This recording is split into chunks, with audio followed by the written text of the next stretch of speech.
জানেন কি শ্রাবণ মাসের সোমবারে শিবলিঙ্গে কি কি দ্রব্য অর্পণ করলে কি কি ফল পাওয়া যায়?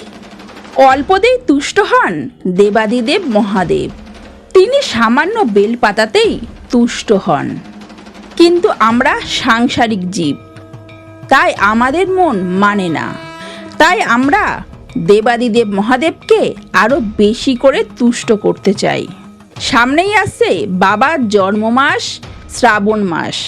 এই মাসের প্রত্যেকটা দিনই পূর্ণ দিন, তবে তার মধ্যে শ্রাবণ মাসের সোমবারগুলি বাবাকে বিশেষভাবে আরাধনা করার দিন।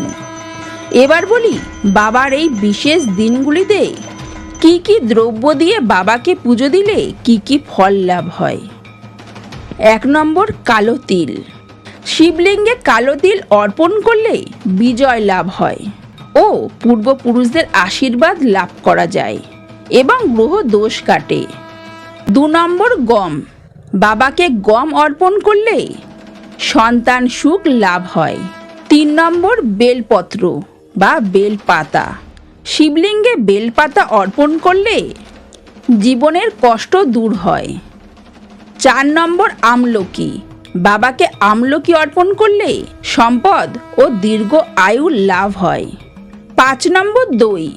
শিবলিঙ্গে দই অর্পণ করলে সুখ ও আনন্দ লাভ হয়। 6 নম্বর, ঘি। শিবলিঙ্গে ঘি অর্পণ করলে বল ও শক্তি লাভ হয়। 7 নম্বর, দুধ। বাবার মাথায় দুধ অর্পণ করলে মানসিক শান্তি লাভ হয়।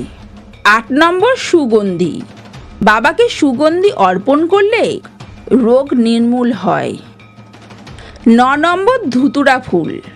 বাবার মাথায় ধুতুরা ফুল অর্পণ করলে সন্তান সুখ হয়। 10 নম্বর, জাফরান। বাবাকে জাফরান অর্পণ করলে দাম্পত্য জীবন সুখী হয়। 11 নম্বর, এলাচ।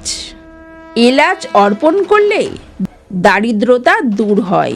12 নম্বর, চিনি। চিনি অর্পণ করলে সুখ ও সৌভাগ্য বৃদ্ধি পায়। 13 নম্বর, মধু। শিবলিঙ্গে মধু অর্পণ করলে সৌন্দর্য বৃদ্ধি পায়। 14 নম্বর, অন্নভোগ। বাবাকে অন্নভোগ অর্পণ করলে অর্থ লাভ হয়। শ্রাবণ মাসের দিনগুলির জন্য অনেক অনেক শুভেচ্ছা। হর হর মহাদেব। কারা কারা শ্রাবণ মাসের সোমবারে ব্রত পালন করছেন অবশ্যই জানাবেন। জয় বাবা তারকনাথ, জয় শিব শম্ভু।